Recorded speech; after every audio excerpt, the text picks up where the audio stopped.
Since you're talking about the Sombra Reaper comp, right? Let's continue. We'll start with Lijiang Tower.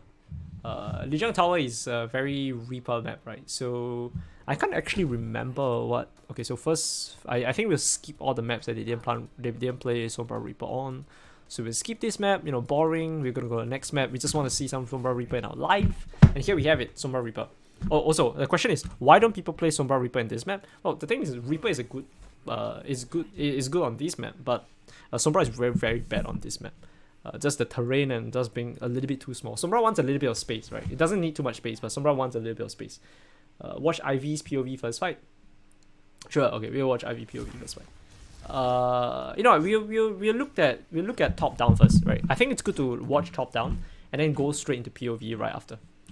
Okay, so let me just turn off some programs. I'm gonna take on Bleeds, turn off my Garena client, turn off my Spotify, turn off my spell break, and now we can. Okay, so we watch top down. Both teams TP. Valiant's gonna reach a little bit. Oh, so the one team TP and one team I believe one team TP and one team chose not to. So Valiant chose to TP and Fusions chose not to.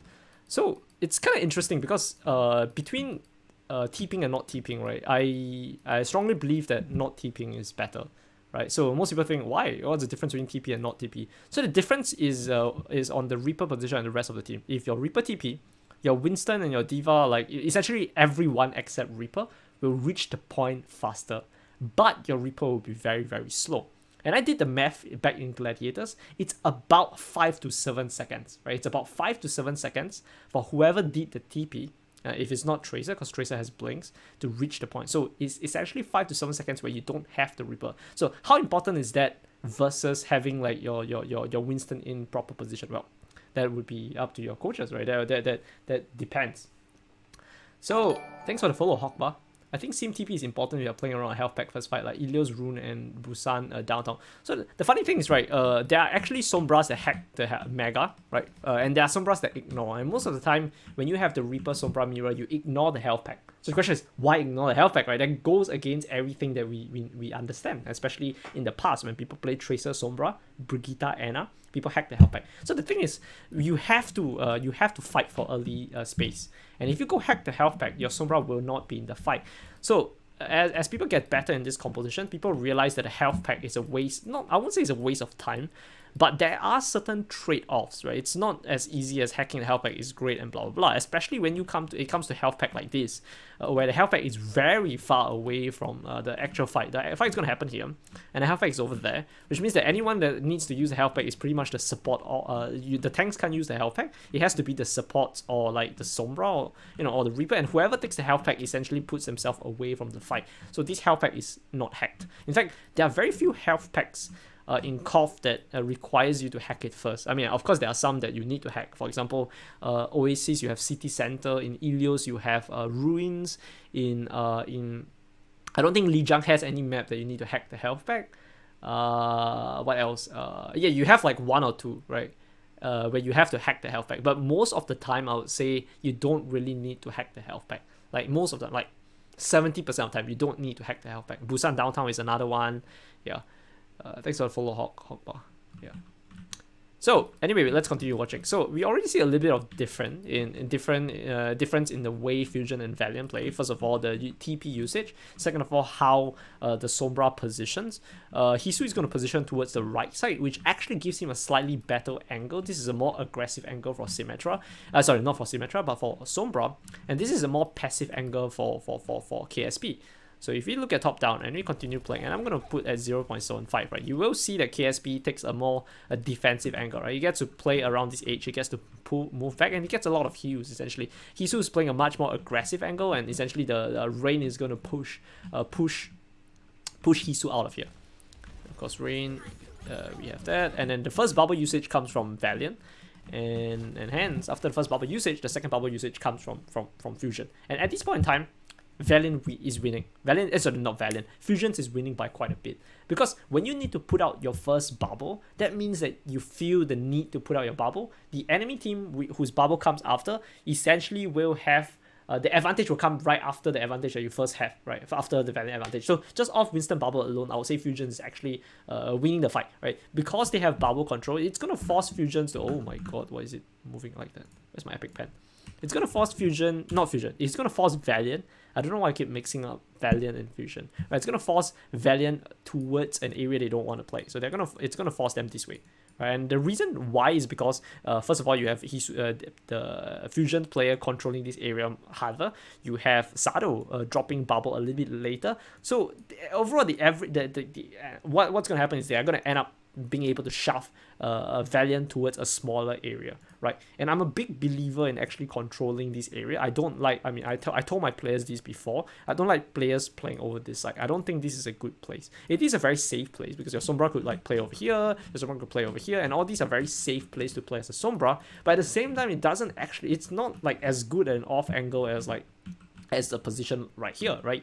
I mean, sure, your cover is a little bit worse, but I mean, it's still a cover and your off angle is much more aggressive, right? Every single meter gives you like a better line of sight of the enemy team, but over here, you know, the line of sight just isn't as good. You will have to commit out of the choke, and then this puts you in like a very bad position where you get shot. So essentially, either you play over here as Sombra, or you can't even go in. I don't even think it's good to go in. So you essentially just play over here, which I don't think it's that good a place to play, to be honest. So we continue playing, we continue watching, and you can see Valiant is losing a lot of HP because they don't have bubble, and they get forced back really slowly. And over these, I mean, I often feel that through like just one or two fights, you can see who is the battle team. Sometimes it's a mistake and someone makes a careless mistake and someone gets chunked. But just off the first fight alone, you can see that Fusion has a better understanding on how to play this map. They have Sombra in the right position. They have Winston able to bubble a lot later than the enemy. And yeah, overall I think just a more powerful play from Fusions. So we can take a look at why Dreamer felt the need to use bubble. And I think pretty much, I think they failed to eat. I think McGrady made a mistake. He reacted late to the micro missile from Fury. So Fury moves in, right? He sees the Winston, he's firing Winston, and he immediately starts firing the micro missiles on Dreamer. And essentially, yeah, starts microing missile with Dreamer. So Dreamer drops the thing, he gets scared. He gets a bit scared and he drops his bubble. And then they essentially shatter the bubble straight away, right? You have Reaper on the right side shattering the bubble right here along with the Diva. So the bubble shattered and now Dreamer is just stuck naked, right? So I'm not sure what they could have done. Let me see this again. I want to see exactly where everyone is positioned.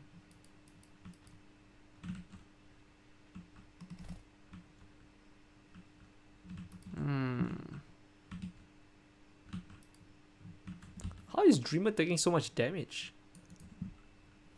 I think Hisu also contributed, maybe. Oh, okay.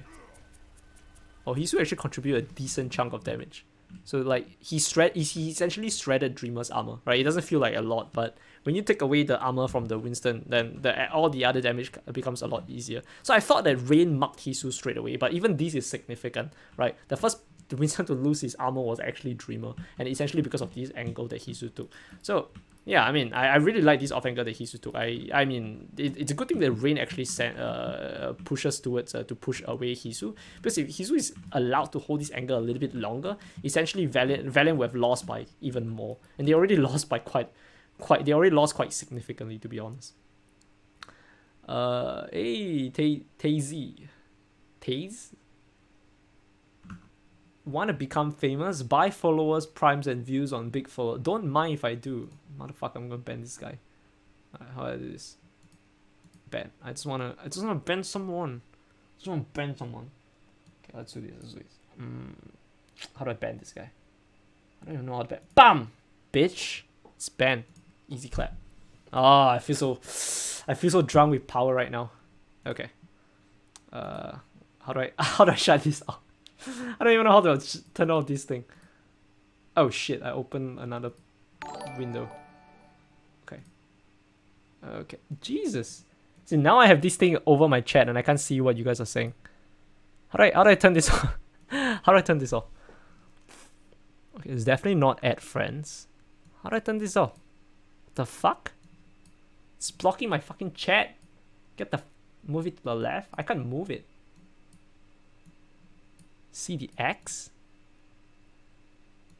Oh. Okay, I'm an idiot. Never mind. Okay. Alright. Make the chat thing bigger. Jesus. Distortion with the POTG. I got tons of those buying followers too. Funny Astro does a ton of chunk as well. I mean, yeah, Funny Astro has 9%, right? Hisu has 12. So all these things are really, really significant because it's essentially a mirror match. So the thing about mirror match is every single small little thing is made even more significant. Yeah. Okay. Yeah. Where else were we talking about? What else were we talking about? What should Winston be using his bubble for this mirror matchup? He essentially, I mean, the Winston doesn't really do much here. You can't really jump. I mean, you hold space. You essentially hold space, right? So let's say this is premium space, premium. This is 5-star space. You know, this is the most precious space. If you stand in this space longer than the enemy stand in this space, you win. So maybe you have a Winston here. And you have a Winston here, right? And both Winston wants to hold on to this space as long as possible. So the rest of their team gets to set up like around here, right? It gets to set up around here. So essentially, neither of the Winston wants to jump. Both Winstons just want to spend as much time in this space as possible. And the longer you spend in this premium space, you win, because premium space it correlates positively to winning the fight, just because maybe it's the best cover in the game, maybe it's the best, I don't know, generally the best cover in the game, the best terrain in the game, whatever. So in this case, the premium space would be every map has like a premium space. That's where you fight your first fight. So premium space would be something like here, right? So neither of the Winston wants to use bubble. They just wants to hold this area, which will allow their team to hold this area.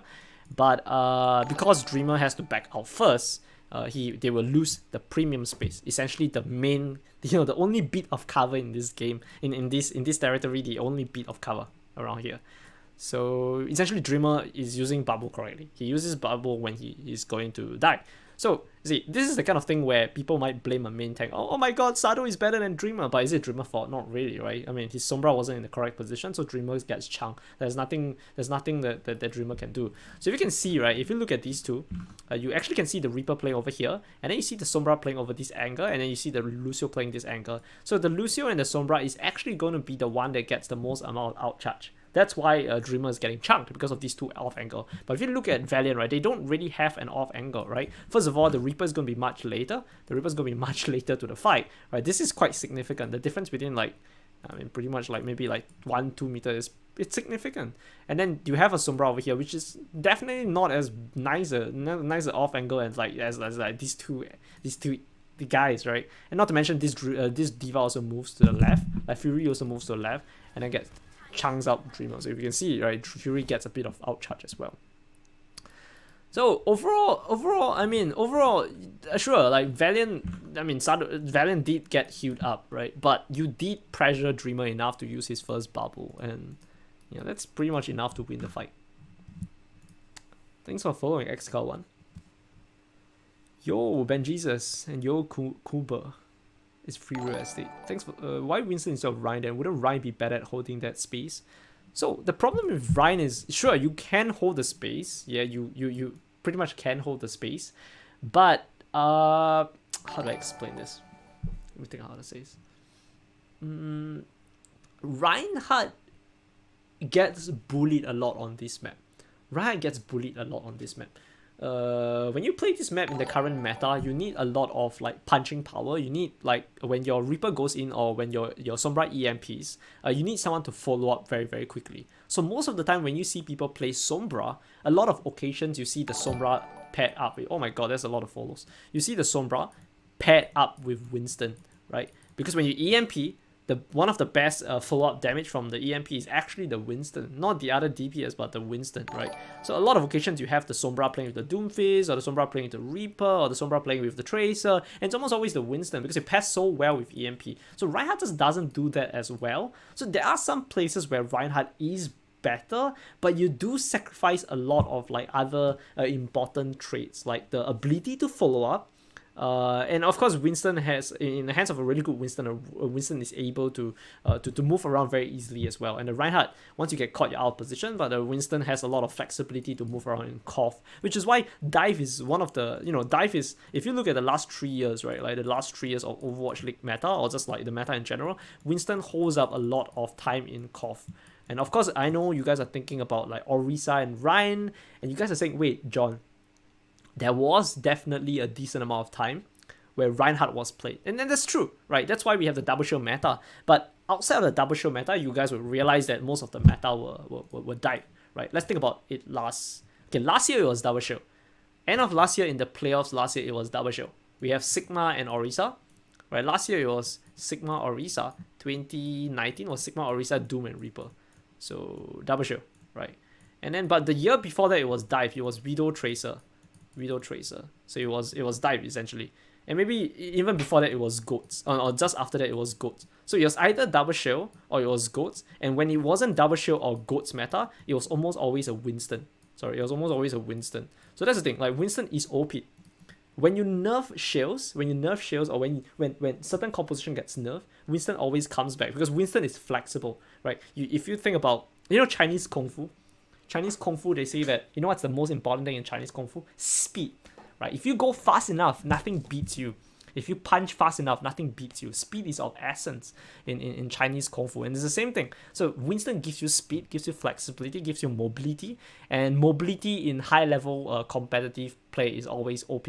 Right? It doesn't matter whether it's League of Legends, it doesn't matter whether it's Dota, it doesn't matter whether it's Street Fighter, mobility is OP. That's why Tracer is OP, right?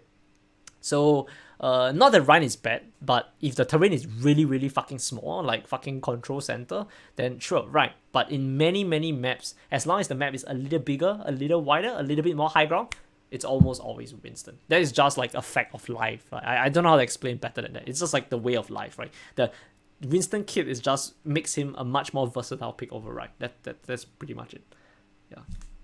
Mobility creates option. When would you rather have Ryan instead of Winston in a very, very small map, right? I'm thinking Oasis University, right? Do you guys know Oasis University? Or even a Control Center, like maps like this, right? Look at this. Like maps where you can't see the sky, right? You can't see the goddamn sky. Like maps like this, right? Maps like this. Look, you look up and it's a okay, fuck. I actually this is a fucking galaxy, so this is not good example. This is not a very good example. God damn it, this is an observatory. I planned to look up top and I just wanted like a concrete ceiling. So it's like, bam! And it was like a fucking sky. Okay, but you guys get what I'm trying to say, alright? This is a very small map, right? So it's a fixed sky, that's true. It is a fixed sky. So this is a very small map. Right, so this is where Ryan is strong, right? Ryan can cross from one area to another very, very quickly, right? But if you look at the other maps, like like Gardens, right? You look at it, look at how much bigger this map is. Right? Look at how much bigger this map is. Whoa, Jesus, it's big. It's a first-class estate, right? So that's the reason. That's when you use shields and when you use Winston. The size of the map and the potential for the Winston to move around on that map. Yeah. I mean, though this map is kind of famous for, like, sometimes you do get to play Ryan on this map. But anyway, it doesn't matter. We are kind of detracting from the main purpose. There's zero cover in the skybox. Ryan on Gibraltar. Okay, oh, wow. You can't see the sky in Gibraltar. That's true. Yeah, but there's a lot of high ground. Okay, thanks for the follow, Young Rock Koi. Thanks for the follow, Mars21OW. Thanks for the follow, Skawaz OW. Thanks for the follow. Why suddenly I got so many follows in a short period of time? I mean, I'm not complaining. Thanks for the follow. To those, thanks for the follow, Masao. So for those of you guys who just joined the chat, right, to just join the stream, hi, I'm John. If you guys don't know who I am, I used to be in the Overwatch League. I still am in some small capacity, but I used to be the head coach of Justice, and I became the coach for I was the coach for Gladiators, and I became the coach for Justice, and now I'm just a student, right? But I am still a big lover of Overwatch strategies, and I still spend a lot of time studying the game. So essentially, my stream it's an educational stream. I explain the meta, I explain concepts of esports, and yeah, I hope you guys learn something if you guys are new to my stream. Okay. Sorry if it's just interrupting. Thanks for the subscription, Coach Ricochet. I like your name. Ricochet has a nice Ricochet. sorry if it's just interrupting, but how did Washington run Hawkeye in the Lijiang Tower part against Rhine? Okay, that's actually a good question, and that requires a long answer. So we will answer that question some other time. Ask me in the Discord, and I'll take some time because I need to talk about some stuff over there. But essentially, Justice is a one-trick team, right? They are running one single composition, and they run it very, very well. So yeah, that's pretty much Justice right now. A lot of flanks, yeah. A lot of off anchors, I think, would be a better. I don't think you can really flank in Lijiang, but a lot of off anchor. So a lot of angles held by Tuba as Farah, and by DK and by Roadhog. So yeah, off angle flanks. Yeah, sorry, semantics. I'm nitpicking a little. Are there any other flexible heroes that you would recommend? When shields are nerfed or when meta is in flux. Tracer is almost always good. You know, she spent a lot of time in the meta. Widow is almost always... Widow spends a lot of time in the meta as well. Winston, Diva, spends a lot of time in the meta. Anna, Lucio, all these are popular characters in the meta, right? We don't see much Bastion. We saw Bastion once, but not much. We don't see Symmetra. We don't see Torbjorn. I mean, I know that they were seen in the meta. Most of the time, Winston, Diva, Lucio, Anna, those sort of stuff. Yeah. In what meta is Sombra better than Tracer? They're not better. You have 2 DPS slots, right? So you can play Sombra with Tracer. So it's not like if you play Sombra, you can't play Tracer. It's not mutually exclusive. So I cannot say Sombra is better than Tracer. They both fulfill different roles, and there are metas where you will play one over the other if, let's say, the other DPS slot is already filled with, you know, something that's essential. Hi, Gears Elite Fox, and top is fucking strong. It is fucking strong. Yeah. Just got out of Scream. What did I miss? Not much. But like Reaper, Sombra, and why not Tracer? Reaper goes boom. Yeah, Reaper is quite fun to play, to be honest. Is there any benefit to playing Hanzo over Ashe? Right now, Hanzo is just not in a good state, right? Ashe has... Hanzo got nerfed a couple of times. His Storm Arrow doesn't do as much. Hanzo has better shield break. But, I mean, nowadays, you don't really see much shields in the game. Hanzo loses quite a bit of value, right? Hanzo is famed for its shield break, and Ashe is not so good at shield breaking. But now that you don't see, you don't see shields anymore, Hanzo definitely loses a bit of value. Hanzo was also like comboed with like Hot and like Orisa Hot, and Hot got nerfed as well. So all these small little indirect nerfs affected Hanzo's viability in the scene. So I mean, in this composition, why not run Tracer instead of Sombra? So the Sombra actually gives you a definitive win con, a definitive win con. With EMP, you definitely win a fight. With Tracer, you have no win con. If you think about it, right? With Tracer, you have no win con. If let's say I replace this with Tracer, you have no win con, right? Even if nothing is a sure win con. Like Sombra is not a sure win con. Coalescence is not a sure win con. Nothing is a sure win con. Even Death Blossom can be countered by Diva, right? The only thing that is a sure win con is EMP. It is very hard to counter the EMP. Very, very hard to counter the EMP. Maybe some of you guys are saying, why not just use Sound Barrier to counter the EMP? But the average time to build EMP is 60 seconds to 80 seconds. The average time to build a Sound Barrier is something like fucking 2 minutes, like 90 to 120 seconds. So it's like you can't counter it, if you know what I mean. And you can kill someone so fast that you can't even get the Sound Barrier off. So EMP is one of the few ultimates that has very little counter. So the trade-off is that Sombra doesn't have a lot of damage. But you know, the positive side effect of, you know, the advantage of having EMP is very, very significant. Thanks for the follow, Mood CS. I hope they revert the arrow speed nerf. Maybe they can nerf Storm Arrow again. Yeah. Thanks for the follow, Last STST. So basically nerf EMP charge rate. Yeah, that might be one of the way they can do it. They essentially have to nerf EMP charge rate. See, people just get better, you know. EMP used to be the EMP charge rate used to be even faster. But as people get better at the game, the timing keeps going down. Beating this meta is one of the fastest charging ultimates in neutral. Sombra damage is underrated. Her SMG buff a while ago. That's true. Yeah, she did get her SMG buff. Fusion share more outcharge to Astro to farm beat. That is something we'll take a look. That's a good point. So we'll take a look at that later. Yeah, beat charges fast if your Lucio uses MQ. Yeah, so we want to take a look at a couple of things, right? We want to take a look at how Shax. Well, we want to take a look at both characters. I don't think we have the time to look at everything, but we want to take a look at everything, how people use stuff. So we saw that, you know, between Sado and Dreamer Dreamer was forced to use his Winston bubble first. And it was significant enough to have an advantage. So Dreamer's going to use his bubble here. And the reason for that is because of the off angle that, Hisu is taking, right? This off angle Hisu is taking. Dreamer is forced to use his Winston bubble first, which means that Fusion gets to play it slow, break the bubble, and use his bubble after. And this is significant enough to give Fusion, right? To give Fusion the, what's it called? The advantage where they have to pull back. And there are a couple of other things if you see in this game, right? There are a couple of other things that's really, really interesting. So I want you guys to take a look at the op usage from Lastro and the op usage from Alarm. So a lot of things, because when a game is 3-0, right? When a game is 3-0, generally there is more than just a few different. Generally, that overall the team just plays better and the difference is stuck. So, okay, let's take a look at Lastro first. So Lastro uses his op and throws his op this way. I believe it's a healing op. So it's a healing op for Dreamer. You can see it attached to Dreamer. So he's gonna heal Dreamer. He's gonna essentially I guess the thing is it's gonna save Lastro some left click charge, right? So generally you charge your ultimate faster if you use damage op. Because if you use damage op and you use your left click to heal, you're essentially charging your ultimate off two ways. You're charging your ultimate off damage plus heal from left click. However,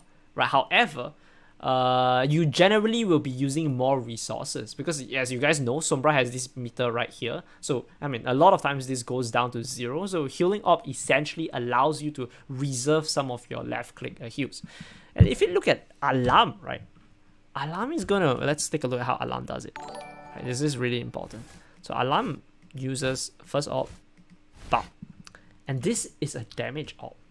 Do you see this? Like, he sees McGravy protecting Dreamer, right? Because the bubble breaks and he protects Dreamer. And Alarm sends a damage op into the backline away from the Diva. So the Diva can't eat it. So this damage op is going to be dealing damage to Lucio. It's going to bounce. And it's going to do a little bit more damage to Dreamer.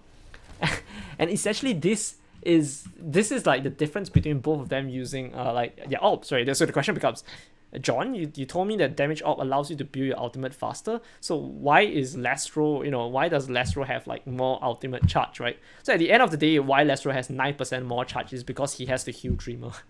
So Dreamer took a lot of damage. So it's kind of it's kind of funny. It's generally the losing team will charge out a little bit faster when both teams has no ultimate and the fight doesn't last for a really long time. Generally, the team that's losing charges out faster, and there are a lot of occasions where because they charge their out faster, they get to use Coalescence first and win the fight, even though they were on the back foot the entire game. It's quite interesting. It's like a very funny aspect of Overwatch. So you can lose and still win. Like, it could be a strategy to lose and then win later. Thanks for the follow, Roin Peep. And thanks for the follow, Nixon Maximus. And yeah, Alarm uses op to zone space at a cooldown advantage. Lastro is forced to use op to heal. Yeah. Thanks for the follow, Curbs OW. Thanks for the follow, Boo Skunk. And thanks for the follow, Hamster Lover. And thanks for the follow, Truthfully Cool. This is the same in every neutral in Valiant versus Fusion. Then Fusion kites, coalescence, and re-engage. Yeah, so we just take a look at that as well. Yeah. I've never played Overwatch in my life. Welcome to the stream. This is a bad stream to be in if you have never played Overwatch in your life, because my stream predominantly focuses on Overwatch. So, and this is also not a beginner stream either. Like, I don't really talk about beginners concept. This is pretty big boy stuff. Yeah, but I mean, feel free to stay. Maybe maybe there's something to learn as well. John farming follows today. Why didn't Sado take much damage though compared to Dreamer? Because of the angle. So I mean, a lot of you guys have came in, right? So today I'm covering Fusion versus Valiant, and we are essentially talking about why Valiant lost the first fight. In fact, this was a 3-0, right? So Fusion fucking spanked the shit out of Valiant. So we want to take a look at the difference, and even though both compositions are the same, the quality of execution is different. So the first thing I talked about was like we need to take a look at the difference, right? And the first thing I talked about was, if you take a look at how Fusion positions their Sombra and their Lucio is over here, right? Their Lucio is over here while their Sombra is over here, and this will actually allow them to get more damage onto Dreamer. This will allow them to get more damage onto Dreamer. While on the other hand, if we take a look at this, right, Sombra is in a worse spot. This spot is much worse. You can't actually you can't see this Winston because of the pillar. So if you take a look, you can't really see the Winston because of the pillar, while Hisu actually gets to see the Winston. So if I pull back a little bit, just a little bit, right, you can see that Hisu gets to shoot at the Winston because he moves to the right side. So he gets to shift up his position, and every single meter he shifts, he gets a better line of sight, right? Which is also why you see this Lucio is going for the Sombra. So, I mean, the conclusion is that because of the off angle that Fusion has, right, Dreamer is going to drop a little bit lower, faster than Sado, and he's going to be forced to use his bubble. He's going to be forced to use his bubble right here.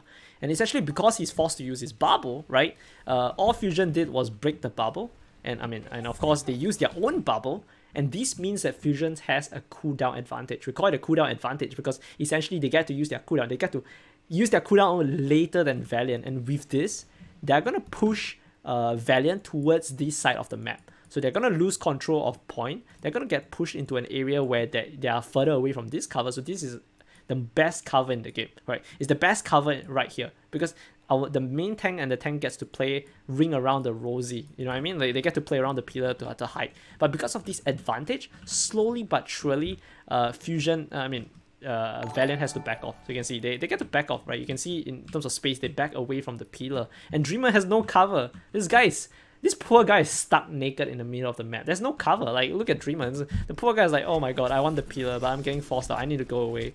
And dead. So it's just kind of sad, right? But, you know, it's pretty interesting how small little aspect of the game in the opening aspect gets to dictate who wins and who loses, and that's essentially the highest tier of Overwatch in the Overwatch League. Redeem drink water, Lito. Jesus, you're still awake, Lito. Maybe I'm stupid, but couldn't Dreamer back out? No, don't worry, it's a good question. Because yes, he did lose his armor, but he still has like 300 HP. But the thing is, if you back away from this pillar, right? If you back away from this pillar, the enemy pushes in their advantage. Because when you back away from the pillar, it's easier for the enemy to see you. Because the only thing that the thing that's protecting Dreamer was that he was hugging the pillar, right? If you hug the pillar, you can see how much area it blocks. But the further away you go from the pillar, the easier it is for the enemy to see you. So yes, Dreamer can back off, but the conclusion is still the same. If you back off, right, you still hold less space than the enemy team who holds more space, you see? So you're kind of fucked if you do and fucked if you don't. Sure, Dreamer could back off, but at the end of the day, they will still lose the first fight, right? Maybe it would be better because Dreamer might have survived, but at the end of the day, Fusions will still definitely win the first fight just because of the space advantage. So, thanks for the follow, T Sorcerer OW, and thanks for the follow, Matt Bo. Waiting for 5 minutes bio or something? What are you talking about, Lito? Why D.Va instead of Xayah? So D.Va generally plays better against Reaper because D.Va gets to counter Death Blossom. So if the Reaper uses Death Blossom, D.Va gets to counter it quite easily. You get to, essentially because it gets to counter Death Blossom. If you play Xayah here, you probably win the first fight, but at the same time, you don't have the defensive matrix, and actually you wouldn't even win the first fight. Like, I think the best team would essentially just rush the Xayah. Because the difference between the D.Va and the Xayah, right? The difference between the D.Va and the Xayah is the Xayah can get rushed. Let me use this. Can get rushed. So sorry, I mean it's late at night, so I misspoke. The Xayah is actually worse than the D.Va. Can get rushed because no mobility. So over time, if let's say a fight takes 10 seconds, or no, 30 seconds, in a 30 seconds fight, Xayah is better. Xayah is definitely better because Xayah has 2 cooldowns, right? Xayah has her personal bubble and her projected bubble. Well, just switch the number around. So total, she has 2 bubbles that takes about 10 to 15 seconds, right? Let's say 15 seconds because there's no way she's going to use it off cooldown, right? So let's say it takes about 15 seconds for 2 bubble. So over the course of a 30 seconds fight, you get to use 4 bubble. I mean, basic math, right? 2 bubble, 4 bubble. But what D.Va will do is that D.Va will rush the Xayah with the rest of the team. They'll just hard rush the Xayah so that they'll try to force the fight to be complete, whether they win or lose, they'll force the fight to be over within the first 15 seconds. So Xayah only gets to use 2 bubbles instead of, over a long extended fight. Because over a long extended fight, if the Xayah gets high energy, the Xayah has a lot of damage. But the D.Va team would essentially just hard rush the Xayah, and the Xayah would be forced to use personal bubble. She can't run away, and she would essentially die really, really quickly. So that is, I think, one of the problems that Xayah has, that she gets easily rushed.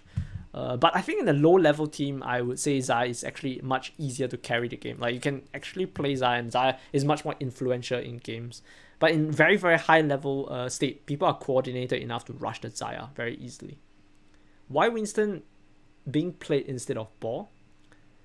So Winston is... Ball is not that good on this map, to be honest. And also, like, you have the enemy team has a Sombra. So if you play a Ball right here, you get hacked really, really easily. Like, no matter where you swing, let's say you swing from here, right? You're like, I'm Spider-Man. Spider-Man. Spider-Man. Let me draw for you guys. Graphics, right? I'm such a nice guy. Spider-Man, Spider-Man. You want to pulse drive, right? Pulse drive right here. Essentially, the Sombra will just stand behind the hack, right? The Sombra would stand over here. Let me draw it for you. So let me. Oh, actually, how do you guys draw a 3D ball? Not too sure. So something like that. Does it look like a 3D ball? I think it's pretty good. Oh, there's a circle. Actually, why am I doing this? I could just do this. Whoa! Oh, look at that. It's a perfect circle. I think as 3D as it comes, right? Ball, and I'll put this. This is the Hammond head. Yeah, give you guys like... That's a head. Oh, shit. Let me do 2 dots. So this Hammond wants to power drive. The Sombra will essentially like stand over here. Right? Sombra will stand over here, and then you hack the ball. And then the ball will drop down, right? Essentially, it's very easy to hack. Like, I could be the Diamond Sombra right here, and I'll probably still get to hack the ball, because it takes no mechanical skills. So the ball will be like, oh, fuck, it drops. And then you will be in the waiting embrace of a very, very, very angry Reaper. Bam, bam, and you'll be dead. So, I mean, you generally don't play ball in small maps with Sombra. So that's one of the reasons why you don't play ball. Thanks for the follow. Yong, I do not know the second Chinese word because I'm not very good at Chinese. Thanks for the follow, Careless Coach. Looks like Big Welt from Robots Karaoke stream. Nixon Maximus, you're the main tag? Oh, we have some Careless, yeah. Contenders Coach Careless. When to use Primal in this comp? Generally, Primal, you use it to save your life. So I talk about how the function of a Winston in this composition, right? The function of the Winston in this composition is to function of Winston is of this composition is to hold space. You don't use your dive, you just hold an area. So essentially, if you just use your bubble to hold an area, you just use Primal to hold an area longer. Sometimes if you're really, really good, you can use it to kill the Moira. So you can use the Primal to go for the backline, force the Moira to fade, and then you say, guys, the Moira is fading, and then your team would just go and kill the Moira. So generally, Primal, you wouldn't be able to kill anyone in this composition, but you will get to be able to create more space because you have CC by pushing everyone around, and you might be able to force cooldown from the enemy teams like Moira Fade, Sound Barrier. You might be able to force cooldowns. So essentially, it allows you to survive and to allow you to create space. Continue to hold space. Yeah. Okay. You want to learn how to play Reaper? Reaper is pretty fucking hard. Yeah. D.Va has higher damage potential too? Yeah. Over a very short period of time, D.Va has higher damage than Xayah. When you try to burst someone down, D.Va generally has higher damage until Xayah hits 100 energy. Then when Xayah has 100 energy, nothing beats Xayah. Right, in terms of sustained damage, nothing beats Xayah. Not 76, not anyone, right? At 100 energy, right? Mind you, at 100 energy, nothing beats a Xayah. So, yeah. Conditions, terms and conditions applied, right? It needs to be high at 100 energy. At 0 energy, she's a wet noodle. Actually, even at 0 energy, she has the decent amount of damage. Thanks for the follow, Ignace Skull. Just give me 1 second. Okay, I don't know why today the stream is so popular. I mean, I'm not complaining, right? I'm not complaining. Oh, we have 86 viewers. What the fuck? Okay. Twitch, whoever's looking at me from out there, Thank you for sending viewers my way. I don't even think anyone hosted me, so thank you very much, Twitch God. Yeah, but okay. Anyway, pretty good Lao Mao. Well, I think I used to have. I think I picked at 80 or some shit. So this is definitely like a record. I'm drinking water again. Is going left side good here? So left side is actually really really bad in this map, because in Overwatch, right, anytime there's a choke, it's always a bad place to play. So you can see this is like a choke, right, and this choke goes down like all the way, and then it goes into this area. So this is essentially a tunnel. Tunnels are bad in Overwatch. Tunnel means you can't go left and right. You essentially can't go left and right, and you can't hold angles, right? Teams generally don't play in a straight line. Teams generally play people here, and then you have your tanks playing over here. So generally people play like this, you know what I mean? Like they play white, they play white instead of playing like this. Instead of playing like this, they like to play like this. So tunnels like this essentially restricts your movement and takes away the possibility of moving to the left and right. And if you take a look at here, sure, you could hold left and right over here, but you can't see the point itself, so it's pretty bad. Over here you get to see, right? And you can hold anywhere. Left side and right side goes for miles, essentially. So it allows you to hold off angle. It allows you to shoot an enemy from like the left side. It allows you to shoot an enemy from the right side. So this has been, seen as the best place to fight in Overwatch for a very long time, honestly. Since like, I don't know, 2017, people found out that this was the best place to play for Lijiang Gardens. So no matter what the meta is, generally 9 out of 10 times, 99 out of 100 times, people fight over here. Yeah, this has been here since before I was born, guys. Okay, maybe not that, but you guys get what I mean. Say like, yeah, ever since like fucking Overwatch as an esports came out, and coaches thought about this for a very long time, and people compared win rate, people realized that this was just the better place to fight, just because of the concept of having off angles. You like my accent? I'm from Singapore, so that's where the accent is from. Can I ask what time you do normally sleep? It's 4:24 a.m. at Singapore. So I generally sleep about 3 to 4 hours. So not exactly healthy. I definitely don't recommend it. So I get to stream at ungodly time. But at the same time, I'm also not that busy right now because school hasn't actually started. So yeah, you're from Singapore too? I was born there. Awesome. Yeah. No wonder I liked it. I see. Sleep more. I will, to be honest. Yeah. Thanks for the concern. Yeah, thank you. Yeah. Okay, let's continue. So we see Philadelphia Fusion, right, having great space control, right? In a matter of seconds, how many seconds? What?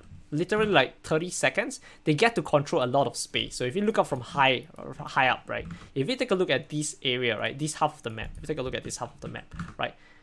Essentially Philadelphia Fusion gets to control this area, right? Even though they started fighting, let's use black for neutral, right? Let's do this. Wait, can you guys even see it? Maybe it's a bit hard to see. I'll use this. So essentially the fight started like that, right?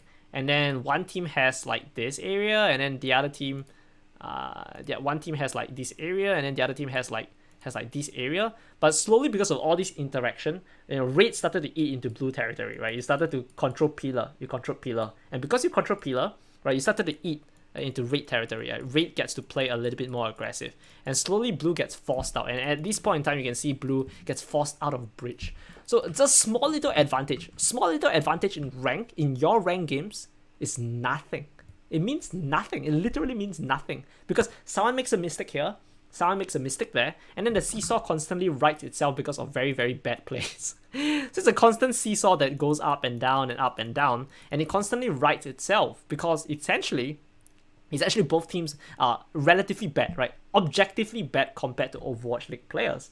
So no one's playing perfect, right? Definitely not even in GM. So it constantly rights itself. So small little advantage get ignored by the enemy team, and then you make other mistakes that get ignored by the enemy team. So I mean, once enough mistakes accumulate, right, then the seesaw tips to enough to one side, and then one team wins.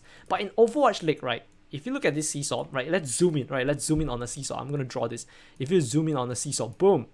And then I'll use like maybe like this is the if you zoom on the seesaw, right, the tip is very, very small. The tip just needs to, like, as long as the seesaw tips one side like, I don't know, like 30 like fucking not even 30, like 2 degrees or something, one team wins. That's the difference in Overwatch League. In professional level, people know how to punish mistakes a lot better than people in ranked games and in ranked ladder. So that is essentially the the main reason why it's so interesting to watch these fights. Because we want to find out what essentially tilted the seesaw, right? What essentially tilted the seesaw.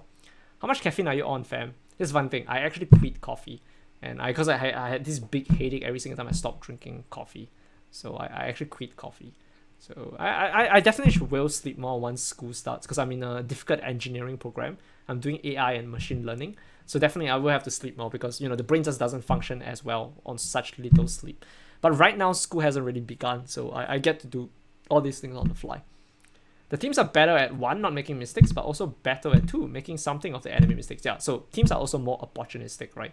Because they can recognize what mistakes are and they can punish them. Essentially, this is much more, it is very, very interesting to watch and analyze. So we see Fusions like beating the shit. Also, once again, the reason why I'm analyzing Fusions versus Valiant is because one of these teams is probably going to be fighting my X team, right? And my X team is playing a strategy that is weak towards this current composition. So we are breaking this down because the day, right, that one of these teams fights the Washington Justice, I would like to, it's good to always understand the composition before we see it in motion. I understand this comp. It's actually for you guys to understand this comp. So on the day itself, you guys will be like, you guys will be like professors. You guys will be judging. You guys will be like, I watched this stream from John and I know everything about this composition. I know more than my ranked teammates, right? One of the side effects of watching my stream is that when you guys go into rank, you guys become a little bit elitist. You guys become a little bit arrogant. You're like, I know more than my rank teammates. I watched this streamer and he explains all these things. And, I know all this, but honestly, my analyses are not too useful for rank, because no one's going to actually punish these mistakes that you spot. But I mean, at the end of the day, if you understand the game better, you will climb, right? The effect of understanding the game better is that you climb. Your team might not play this composition, but if you understand the game better, you will climb. Rank goes Hawk, sadly not this. Not just a little. How much coffee do you drink daily? I used to drink like 2 cups in when I was working in the Overwatch League. Do you think this composition will be used in rank soon, or do you think it's going to stay Hawk Xayah? The thing is, Hawk Xayah is easier to use. That's the thing. Hawk Xayah is actually easier to use because Hawk and Xayah both has carry potential. Well, in this game, right, the Winston and the D.Va has to rely on the DPS and has to rely on insane coordination to push together as a team. So when you go into rank, the thing is no one actually coordinates. So any composition that's powerful individually speaking, each character has powerful influence, that composition tends to remain in rank for a long time. I would say that given enough time, we will see these compositions emerge in rank, especially if this is the meta composition, because people wants to win, people wants to climb in the rank ladder, but it will take some time just because Hawk Xayah is by no means a weak composition. Yeah, is reviewing contenders more useful for rank? Reviewing is useful for rank, to be honest. I was just joking, to be honest. If you review games, it's just definitely useful for rank. So, we finished watching this fight, right? And I'm watching Hisu, and this guy is like this guy is just fucking farming ultimates like nobody's business. Look at it, he's just fucking spamming it down the range. So, the Sombra SMG actually got buffed, so essentially you can farm very, very easily, even when you shoot at people from range. So yeah, he's gonna farm his EMP pretty fast. Yeah, and at the same time you can see the D.Va player and the Sombra player always play together, because every single time they poke, you will see the D.Va uses the defensive matrix to protect the Sombra, so the Sombra doesn't actually need a lot of resources. So Fusion actually has very, very good teamwork between one to two players. They have like small little combos like that, right? Partnership, like in-game partnership between 1 or 2 players that essentially min-maxes every single thing that Fusion does. So you can see, shoots with micro missile, it's a defensive matrix from Sombra.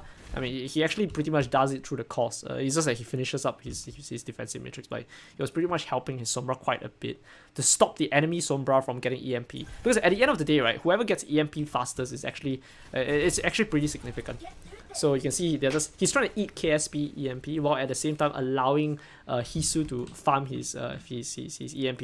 So if you take a look at this, right, when you look at this Sombra gets to farm all these guys. He gets to farm the tanks, he gets to farm the DPS, right? He gets to farm this huge bunch of, like, this group of people. But if you look at this Sombra right here, if you look at KSP, the only person he gets to farm is nothing. He gets to see like half the silhouette of a diva. He gets to see half the silhouette of a diva. He gets to see a very skinny small hitbox of a Sombra. So it's actually not easy for KSP to farm at this distance. While it's very easy for these guys to farm more than Valiant. So just, small little things matter. Hisu would definitely get like EMP a lot faster than a KSP. But if you take a look at like it just now, if you take a look at like maybe in the middle of the fight, like right here, you can see that Hisu and KSP is actually very similar, right? Hisu and KSP very similar outcharge. But slowly but surely, the difference is only 2%, right? But slowly but surely, you see the difference slowly but surely increases as they fight over this bridge. Slowly but surely, the difference increases. I'm gonna lower the volume down a little bit.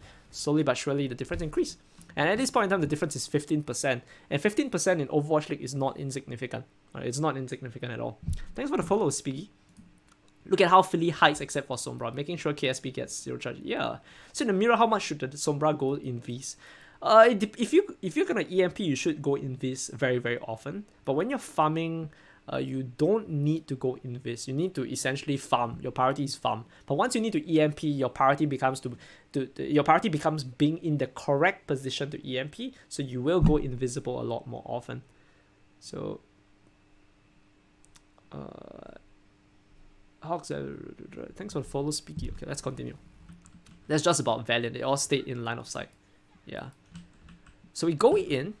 And we have Fusion playing, and we have Valiant, what I call the tunnel of death. Essentially, when we look at this team versus this team, right, Valiant is by far in the worst position because you can see, right, Valiant gets to play like Fusion gets to play like this, spread it. I talk about how horizontal position is better than vertical position, while Valiant gets to play more like a straight line, right, more like a skinny line.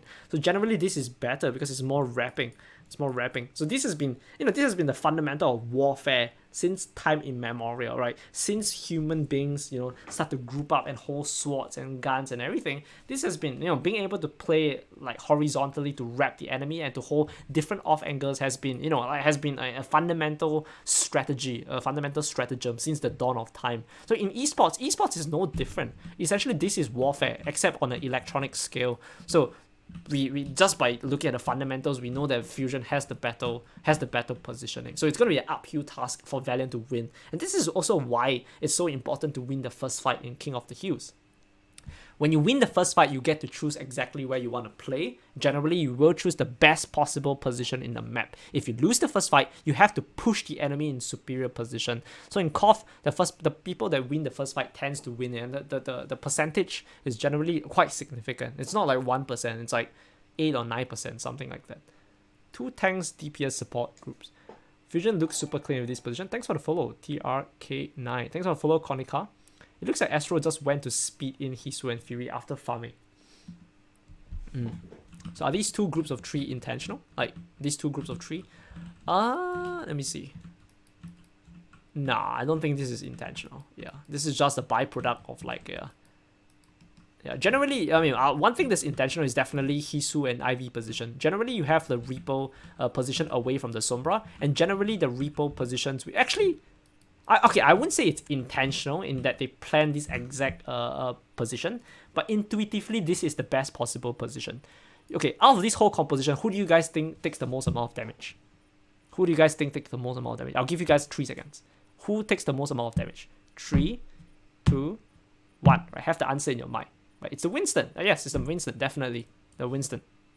So, of course, the biggest healer will generally heal this, right? You won't have the healer fucking standing here pocketing the flanker or like the Lucio, right? You will always play the Winston. If you take a look, the Moira almost always will be hard pocketing the Winston, just like in the first fight, right? At the same time, when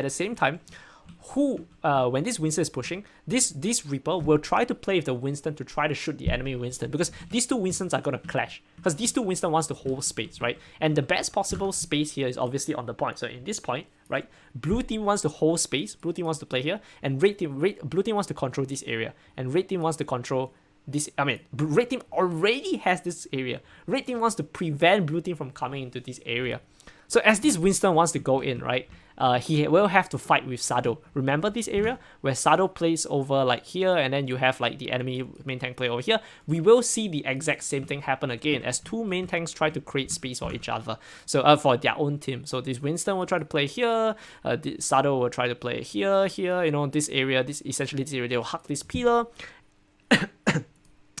And essentially this Reaper playing very close to Sado will be able to focus on the enemy Winston. So position wise, I definitely like Fusion position way more than Valiant. Not only are they more spreaded out, right, compared to Valiant, just because they control the point, they also have people in the right position to essentially, you know, for the highest efficiency possible. At the same time, right, as Ivy shoots this way, right, as Ivy shoots this way, as the Reaper shoots from this angle, the D.Va defensive matrix, you know, has to defensive matrix this angle. He has to be careful, right? He has to poke the Winston. The D.Va's job is to poke the Winston to eat the damage from the Reaper. But if you do this, if you defensive matrix this way, let's say you defensive matrix this way, right? Bam, you defensive matrix. The Sombra is shooting you from the other angle. So if you take a look at Fusion's comp, right, this is a very threatening composition. You don't even dare to step into the point because it feels like they're wrapping you up. You know, it feels like they're wrapping you up, and that is one of the great plays and positioning from Fusion. Even before the fight starts, they are already at an advantage. Even before the fight began, they are already at an advantage, right? Do other coaches not think of this stuff as you see in the boards, like the position, duels, and off angles? Not always. Not always. They might see other stuff that other teams miss, but generally, you know, some of these things come intuitively, and sometimes coaches might miss these kind of things as well. Yeah. Astro is just on an off angle to poke. Yeah, Astro is also at off angle. Yeah, generally the Lucio can play wherever. He could play over here, he could play over here. Lucio is a little bit more flexible. Yeah. So he starts playing, and then we slowly watch. Okay, they're gonna use Coalescence. So I mentioned this before, right?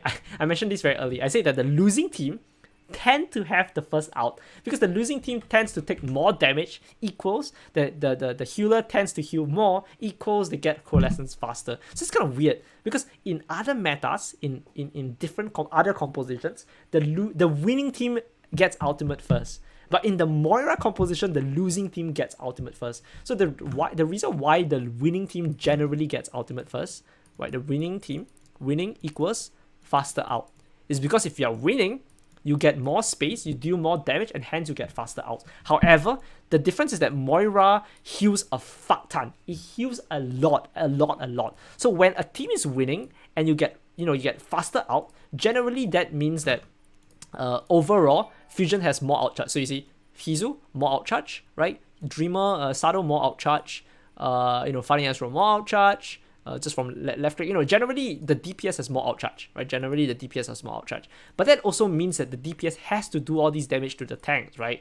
And that will allow the Moira to get actually more outcharge. So Valiant outcharge is all focused into this guy, while Fusion outcharge is focused into their DPS. So it's just kind of funky. So Philadelphia Fusion definitely knows this, right? If they have a good coach, and they probably do. I know KDG.